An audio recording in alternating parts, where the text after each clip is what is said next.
हमें समय का सदुपयोग करना चाहिए और अच्छी पुस्तकें वेदांत आदि हमें पढ़ना चाहिए। ये बहुत आवश्यक है ताकि हमारे अंतःकरण में कोई शंका उत्पन्न ना हो। माना कि आप गुरु के सानिध्य में रहकर उनके बताए हुए निर्देशानुसार कुछ हल्का सा कुछ अल्प सा ज्ञान अर्जित करके यह जान ही लेते हैं, समझ लेते हैं ब्रह्म जीव की एकता, लेकिन कभी भी दूसरा विधर्मी कोई वेदांत का विरोधी, ब्रह्म आत्मा की एकता का विरोधी कोई भी ऐसे सवाल कर सकता है आपसे जो आपकी निष्ठा को कैसे गए तोड़ सकता है, विचलित कर सकता है। उस समय आपको अपवाहन करने के लिए, उस विक्षेप को दूर करने के लिए ज्ञान चाहिए, शास्त्र की युक्तियां चाहिए अपने लिए। ये दूसरों को हराने के लिए नहीं, जीतने के लिए नहीं। जब तक व्यक्ति जय का भी बना रहता है तब तक अपने पर भी विजय नहीं कर पाता। हाँ, अपने काम क्रोध लोभ मोह आदि को भी नहीं जीत पाता और उसका भेद पृष्ठ बना रहता है जीत की कामना से। और ये वेदांत का अभ्यास नहीं करना चाहिए। तो ये हम सब यहाँ से अपने में दृढ़ता के साथ ऐसा संकल्प लें कि हम घर पे जाके पढ़ें, समझें, उसका अपने लिए लाभ है। बहुत अच्छे, मैं भी कम जानता हूँ तो हमारे यहाँ प्रेम भैया पहले ही बुला दिए गए, उन्हें बाद में बुलाना चाहिए। जो बीच में जब अच्छा वेदांत का प्रवचन हो रहा हो तो वो अच्छे जानकार हैं।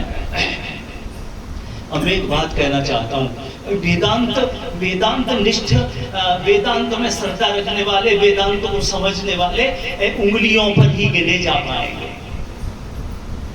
इनसे समाज परिवर्तित नहीं होगा, समाज में परिवर्तन नहीं आएगा। और ये विद्या जो है ये कठिन है, दुर्लभ है। दुर्लभ नहीं कह सकते, कठिन है, इतना ही ले मेरी बात को, कठिन है।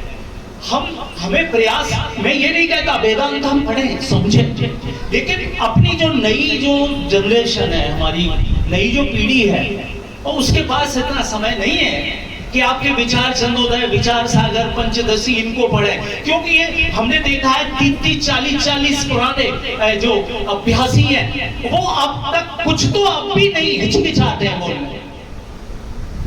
तो नई उम्र के बच्चे जो एक 140 करोड़ की आबादी वाला देश है, विश्व में सबसे बड़ी आबादी वाला देश बन गया है भारत। अब हमारे बच्चों के सामने बड़ी समस्या है, उन्हें अपनी शिक्षा में बहुत बड़ा प्रतियोगी बनना है, उन्हें कंपटीशन में बैठना है और 99 नंबर लाने। 99 अगर 150, क्योंकि ऐसे बच्चे भी हैं जिनके 99 150 नंबर आते हैं। और पॉइंट से बच्चे जब रह जाते हैं, अपनी नौकरी से वंचित रह जाते हैं, तो उन्हें बड़ा खेद होता है। तो ये कंपटीशन का युग है। तो हम ऐसी सरल युक्तियों से अपने बच्चों को अध्यात्म में लाएं। मैंने नहीं देखा, टेलीविजन पर एक फिल्म आ रही थी, केरल दा स्टोरी, जिसमें बताया गया कि हमारी हिंदू बेटियां कैसे मुस्लिम बेटों के साथ चली जाती हैं और फिर कैसे वो उनके टुकड़े कर करके उनको कुकर में उबाल के गलियों में फेंक देते हैं, नालियों में फेंक देते हैं। ऐसे बहुत सारे केस होते हैं जिनकी FIR हो जाती है, जो पकड़े जाते हैं उन्हें तो पता लग जाता है, और जिनका पता नहीं लगता वो तो बहुत सारी हो सकते हैं। हमारा मन बदल दिया, हमारे बच्चों का मन बदल दिया जाता है, उनसे कहा जाता है तुम्हारे हिंदू धर्म में तो बहुत भगवान है। अब ये वेदांती जाए समझाए कम से कम गांव में, हम लोग सो समय नहीं है हमारे पास। अभी सुना रहे थे अहंकार बलम दर्पम काम क्रोध परिग्रह विमुच्य। ये आप बोले हमारा काम तो शांत हो गया, अब बहुत अच्छे, हम अहंकार नहीं करते, हम घमंडी नहीं है, हाँ बहुत, और क्या, परिग्रह से मुक्त हो गए। जो संग्रह की भावना है,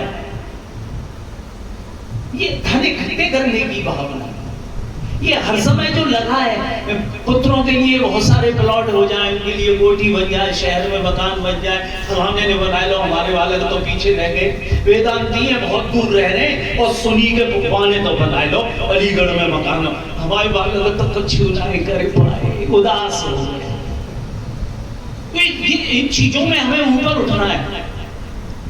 तो अपनी पीढ़ी को हम कैसे समझाएं कि हमारे यहाँ बहुत भगवान नहीं है, हमारे 35 करोड़ भगवान नहीं है। दूसरे विधर्मी लोग, दूसरे जो हिंदू धर्म को नहीं मानने वाले लोग कहते हैं तुम्हारे तो बहुत भगवान है। उनको समझाएं, उन्हें बताएं, सरलता से बताएं कि हमारे बहुत भगवान नहीं, हमारा एक ही भगवान है, निर्गुण निराकार अगुण रूप नाम एक रस, और राम प्रकट भय प्रेम भगत रस। तो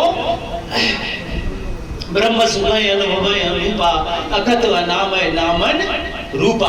हमारा परमात्मा तो ऐसा है, लेकिन जब भक्त पुकारते हैं, क्योंकि कोई भी कार्य बिना कारण के सिद्ध नहीं होता। जब हमें जगत में व्यथा सताती है, हमें दुख सताते हैं, तो हमें एक जो हमें दिखाई नहीं देती उस शक्ति को पुकारते हैं, तब वह परमात्मा प्रकट होता है। चाहे हम किसी के अत्याचार से प्रताड़ित होकर, चाहे किसी दैविक दुख से दुखी होकर, जब ईश्वर को पुकारते हैं तब वो ईश्वर हमारी प्रार्थना सुनता है। तब वो राम बनकर, कृष्ण बनकर, विष्णु बनकर, शिव बनकर प्रकट होते हैं। इसलिए उन्हें हमें समझाएं कि एक ही भगवान है, उन्हीं के ये नाना रूप है। उन्हें समझाएं कि अभी एक सज्जन कह रहे थे कि मेरी समझ में नहीं आ रहा, मैं राम की उपासना करूं या कृष्ण की करूं या विष्णु की करूं या मैं शिव की करूं। अब कैसे समझाएं उन्हें? मैंने कहा विष्णु की करो। तो रामायण में तो तुलसी बाबा लिख रहे हैं कि मनु और शत्रुपा के पास विद हरि हर तप देखे अपारा मुन समीप आए बहुवारा। तीनों बार बार आए और कहा कि हमसे वर मांगो, लेकिन उन्होंने कहा ना ना ना, विद हरि शंभु नचावन हारे। जो तीनों को नचाने वाले और तीनों जिसकी महिमा नहीं जानते, वह परमात्मा प्रकट हो, तो फिर हो गए और चौथे हो गए। बस हो सकता है आप तो बड़े विद्वान हैं, तो नई पीढ़ी के लोगों को कैसे समझाएं कि विष्णु से भी कोई फिर और कोई, या ब्रह्मा विष्णु से भी परे, वह कौन है? वह राम है। अब कहीं ऐसा न हो कि कोई चौथा राम से भी परे वाला ले आए। बात समझे? इन चीजों पर हम विचार करें महाराज। अभी ये मैंने अब शंका कर दी, आप निकालते रहना और अपने घर निकालना और कहना कि कैसे ये जो संख्या बढ़ती जा रही है, और कोई तुलसीदास हो गए तो वो फिर और कोई चौथा बना। अच्छा बात है ना, ये तीनों से परे हो गए ना वो। तो ये फिर कैसे हम प्रचार करें, कैसे बताएं? तो वह ओंकार, ओम एक ही है। हमारा धर्म का चिन्ह जो है हिंदुओं का, वो सनातन का ओम है। इस्लाम का दोज का चंद्रमा, उस पर तारा है, ठीक है ना। और इनका क्रॉस है ईसाइयों का, ठीक है। और गुरु गोप इनका पंजाबियों का, वो भी ओम ही है। ओमकार अपने उन्होंने पंजाबी भाषा में। तो फिर ओम का प्रचार ऐसा लगता है, अब तो नामों में ओम का प्रचार, तो ओम नाम जैसे गुम हो गया हो। ओम का ठीक से हमारी भावी पीढ़ियां अर्थ ही नहीं समझ रही। मंत्र जप रहे, ओम नमः शिवाय, ओम नमो देवासदेवाय, आदरणीय श्री करेंगे ओम का ठीक से प्रतिपादन। मैं नहीं कर पाऊंगा, क्योंकि कहीं त्रुटि छोड़ूंगा जरूर। आप विद्वान हैं, आप भी विद्वान हैं, आप आएंगे। तो इन चीजों पे हमें समझना है, समझाना है अपनी पीढ़ी को, और सरल से सरल साधना बताएं। और मैं अपनी ओर से सरल साधना बताता हूं, बेटियों को भी बताता हूं, बहनों को भी बताता हूं, भाइयों को भी बताता हूं। और मेरे पिता की भी उम्र के यहाँ पर कुछ वो पिता हैं, मेरे अंकल हैं, उनको भी बता रहा हूं।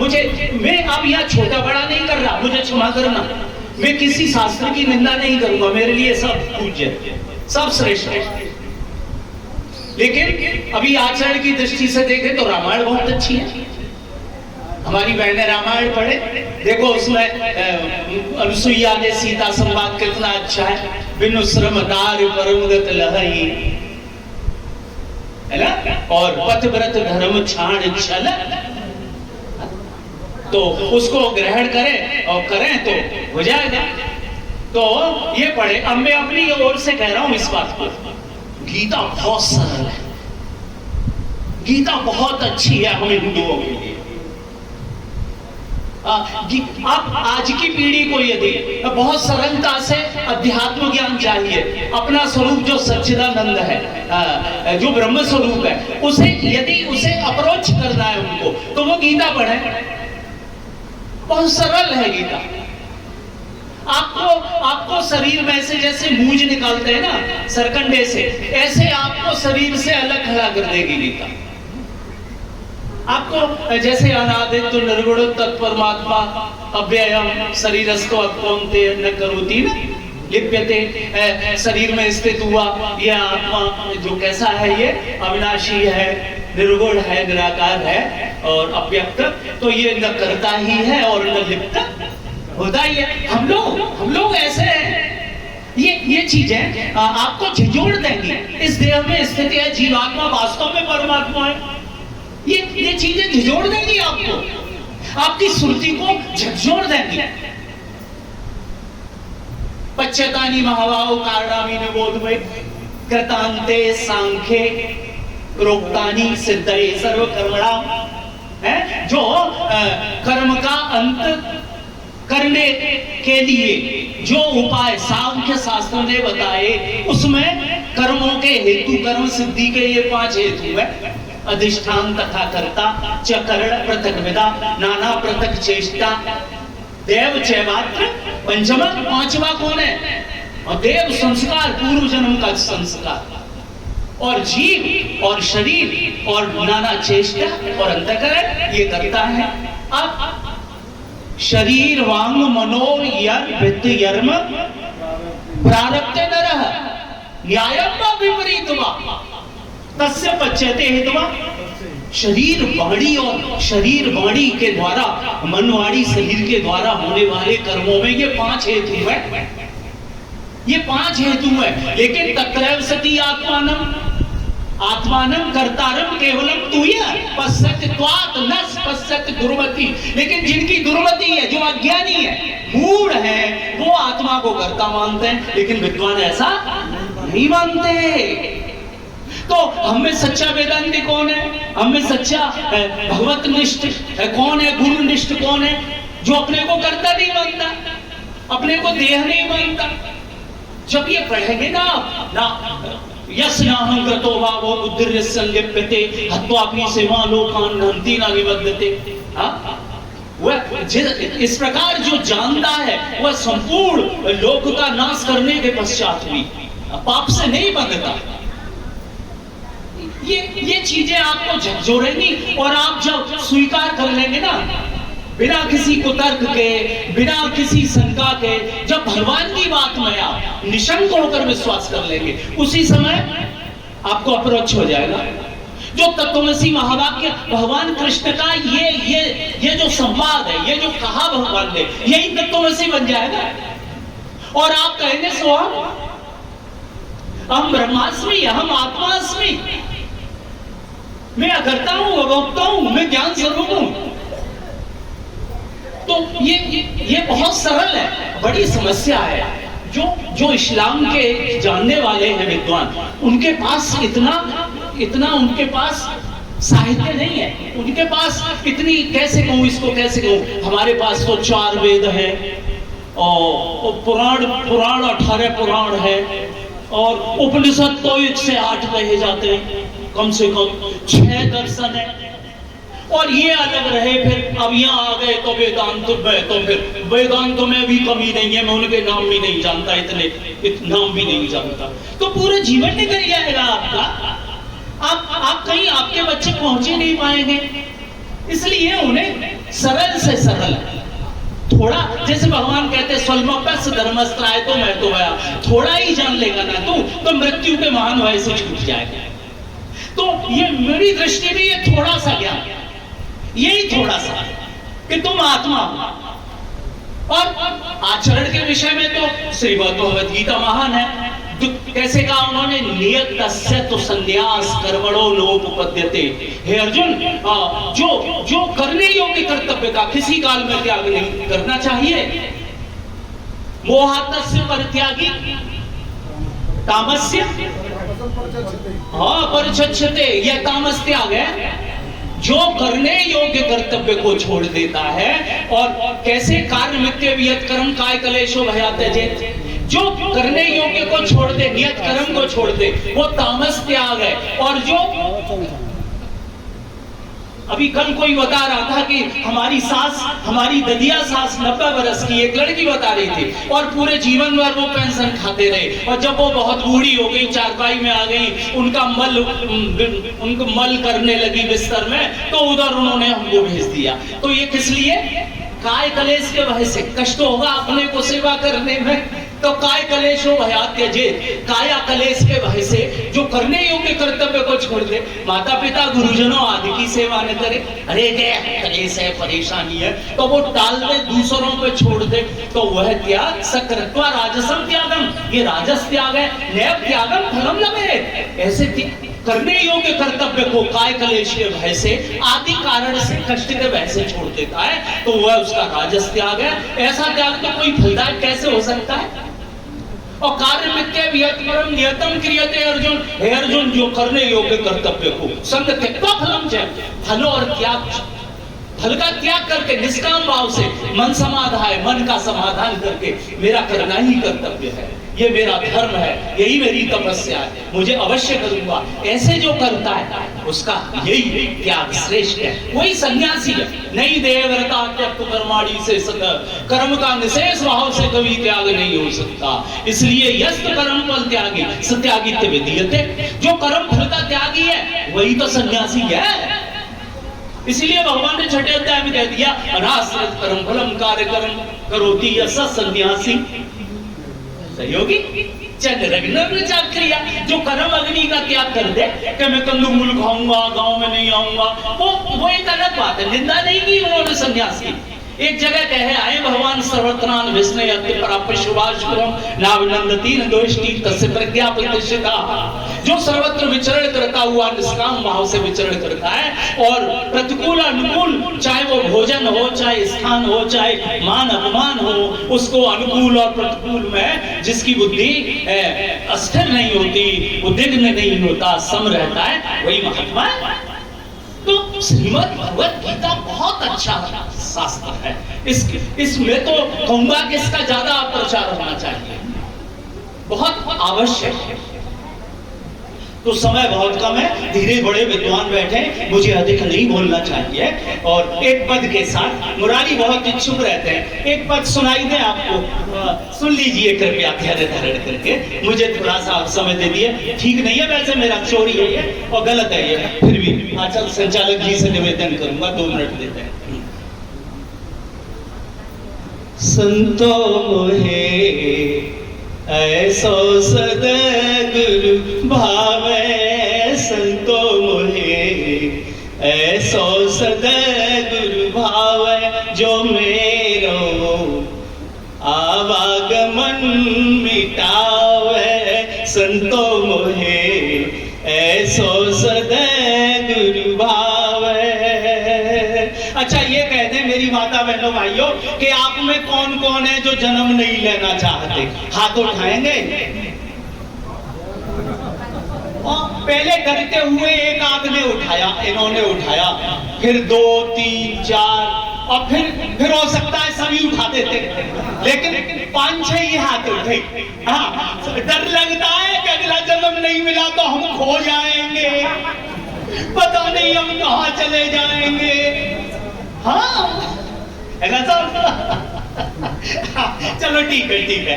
हाँ, तो ये जो हम भगवान के धाम में होंगे, हमारा अस्तित्व तो नष्ट नहीं होगा, मैं हूँ, ये हूँ बना मेरा कभी नष्ट नहीं होगा, यही चित है, यही अनुभव काल में, साक्षात्कार काल में अन्य कोई की तो विस्मृति हो जाती है, लेकिन हूँ का चित बना ये साक्षात इसका अनुभव करता है, अपने शरीर में आ गया, तो इसका कभी नाश नहीं होता। तो इसे आगे सुने,